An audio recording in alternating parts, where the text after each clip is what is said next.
Hi Year 3, welcome to Lesson 17. Today we're going to be looking at equivalent fractions and how to make addition equations using fractions to represent those equivalent fractions as well. So as you can see here, I have my fraction wall up again. If you'd like to go on and play around with this one, it is quite fun because you can move the different pieces around and you can really see clearly how you can make some different equivalent fractions.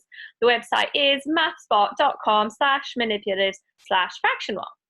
So I've already pulled out 3 examples of some equivalent fractions. Again, you can even just see looking at it here. So I have that same 2/4 here and then 4/8 down here. So looking, aligning it, they're perfect, but I've also just pulled them out here on the side. So what you need to do today is some examples have been chosen for you, and you'll have to explain that in an addition equation. And then at the end, you're going to have to create your own. So that's kind of what I'm going to model with you right now.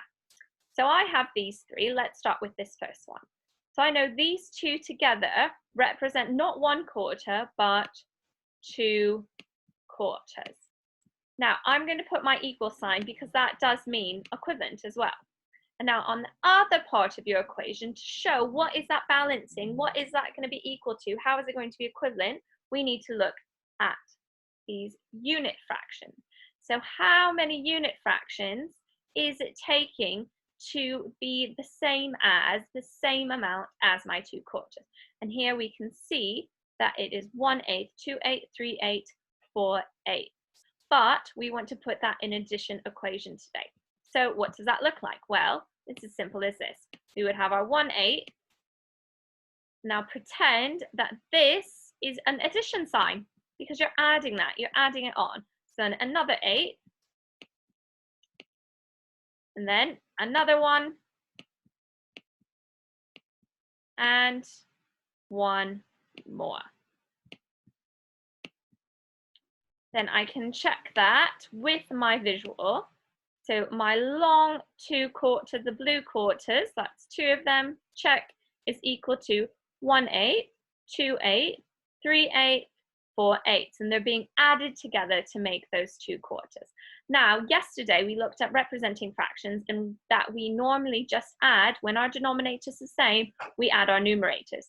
So in this case, that would also be equal to 1, 2, 3, 4, and I keep my same denominator, 4/8. So in this way, we can see that 2/4 is the same and equivalent to 1/8 plus 1/8 plus 1/8 plus 1/8, which is equivalent to 4/8. Now, let's have a go at this one. Here, I'm actually going to start with my grey bars. So I have 1/6 plus another 1/6. And what is that equal to? What is that equivalent to? Well, yesterday we learned that that's equivalent. If I add up my numerators, that's 2/6, which we can see, there's 2 of them. But we also can see that that's equivalent to 1/3.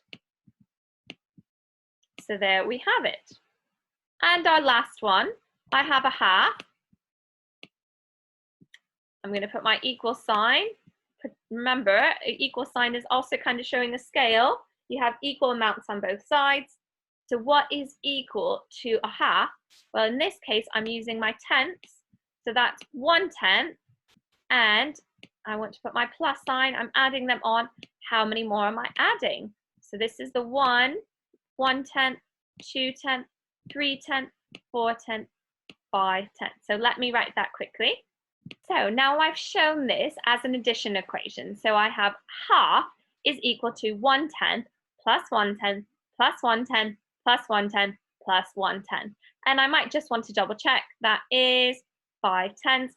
And I can even put the other end of it. So that is equal to only the numerator, 5, and the denominator stays the same, 5/10. You should find this super easy. Remember to use your fraction wall if you need it to help you visually look at that. And then if you always want to double check, you can do your inverse. So what is happening to get to that? Well, what is happening to my numerator at 5 to get to 1? Well, I'm dividing it by 5. So 5 divided by 5 is equal to 1. So what happens to the top must happen to the bottom. So then 10 divided by 5 is equal to 2. All right? So enjoy that and see you tomorrow.